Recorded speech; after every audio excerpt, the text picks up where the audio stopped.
E por fim, a última característica dos alimentos é a transmissibilidade. Aqui a gente tem que tomar cuidado com isso. A transmissibilidade.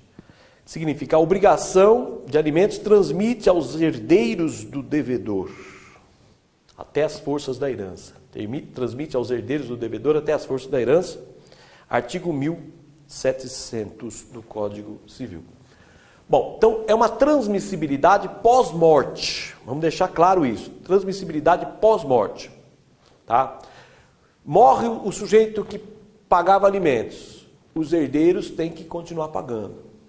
Até as forças da herança. Tem que continuar pagando se a herança comportar. Então, a primeira observação é uma transmissibilidade após a morte. Porque em vida esta obrigação é intransmissível. Eu não tenho como transmitir. Eu devo alimentos, devo pagar alimentos para o meu filho. Vou ceder essa obrigação para você. Eu não posso transmitir a obrigação de pagar alimentos enquanto o devedor é vivo, ele não pode se livrar dessa obrigação querendo transmitir essa obrigação para o outro. Então, em vida é intransmissível. É intransmissível. Ok? O dever de pagar alimentos em vida, a obrigação é intransmissível. Agora, após a morte do devedor, transmite-se até as forças da herança. Transmite sob essa condição, da herança comportar. Transmite só até as forças da herança. Porque se o sujeito morre e a herança não comporta o pagamento dos alimentos, os herdeiros não vão responder pela obrigação alimentar. Tá? O sujeito que pagava alimentos morreu e não deixou nada. Então os herdeiros não têm que pagar. Ok? Eles só herdam essa obrigação de pagar alimentos se a herança comportar. Agora, há uma dívida que os herdeiros têm que pagar, ainda que o sujeito não tenha deixado bens. Os herdeiros têm que pagar uma dívida, ainda que o sujeito não tenha deixado bens. Está no artigo 872, que é a despesa para enterrar a pessoa.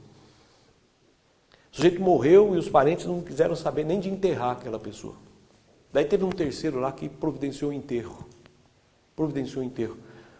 Daí os parentes, os herdeiros, vão ter que pagar essas despesas do enterro. Conforme, tem que ser calculado ali quanto custava, né, enterrar uma pessoa ali naquele local. Mas eles vão ter que pagar essas despesas, mesmo o sujeito não tendo deixado bem nenhum. 872 do Código Civil. Então veja, a obrigação de pagar alimentos, então o dever de pagar alimentos é transmissível até as forças da herança. É transmissível após a morte do devedor até as forças da herança.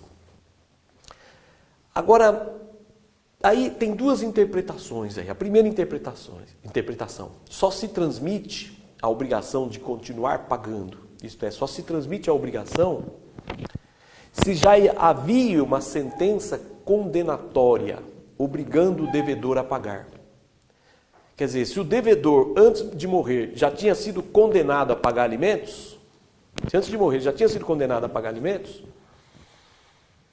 os herdeiros vão continuar pagando.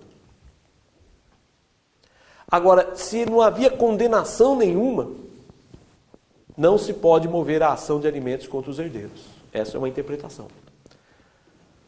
Tá? Então, os herdeiros adquirem a obrigação de pagar desde que o sujeito tenha sido condenado em vida a pagar. Porque se nunca foi movida a ação contra ele, quando ele morre, não poderia mover a ação contra os herdeiros. Então, os herdeiros eles pagariam na condição de sucessores, portanto. Eles só pagariam se houvesse uma condenação. Se não houvesse condenação, não se poderia mover a ação de alimentos contra os herdeiros. Uma segunda interpretação é que a lei não faz a distinção, de modo que os herdeiros eles adquirem esta obrigação de pagar alimentos, quer o sujeito tenha ou não sido condenado a pagar alimentos em vida. Então imaginemos, o sujeito nunca foi condenado a pagar alimentos porque ele sempre foi uma pessoa boa, sempre ajudava ali aquelas pessoas que precisavam de alimentos, ele estava sempre ajudando, por exemplo, sempre ajudava o irmão, estava sempre ajudando o irmão. O irmão nunca precisou mover a ação de alimentos contra ele, porque ele sempre ajudava espontaneamente. Daí ele morreu. Agora os filhos que herdaram, para a primeira corrente, este irmão não poderia mover a ação de alimentos contra o filho. para a segunda corrente poderia. A segunda corrente poderia. Resumindo então, a obrigação de pagar alimentos se transmite aos herdeiros até as forças da herança. Primeira interpretação, só se transmite se o devedor em vida foi condenado a pagar alimentos. Segunda interpretação, transmite-se independentemente do devedor em vida ter sido condenado a pagar alimentos, pois a lei não faz a distinção. Então guarda esse exemplo. O sujeito pagava alimentos por irmão, daí ele morre. Os seus herdeiros, seus filhos, mulher, filhos, vão ter que continuar pagando ou não?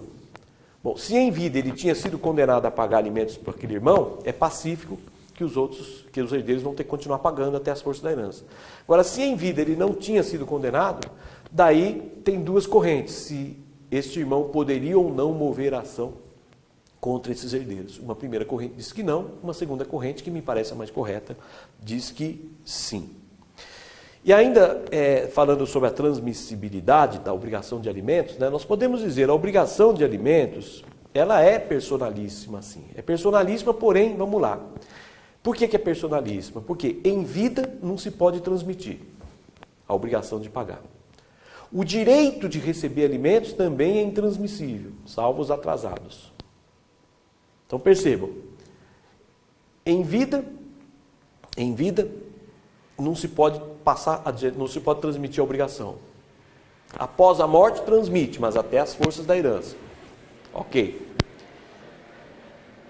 Agora o direito de receber alimentos em vida não vai poder ser cedido, a obrigação de pagar alimentos em vida não pode ser cedida. Ok. Agora, se o sujeito que tinha o direito de receber alimentos, o credor dos alimentos, se ele morre, os herdeiros têm o direito de continuar recebendo os alimentos? A resposta, não, salvo os atrasados. Então imaginemos, o sujeito recebia uma pensão de 10 mil reais por mês, daí ele morreu. Seus herdeiros não têm o direito de continuar recebendo os alimentos, salvo os atrasados, salvo os alimentos vencidos até a data da morte. Então, quanto os alimentos vencidos até a data da morte, daí eles vão ter o direito de receber. Correto?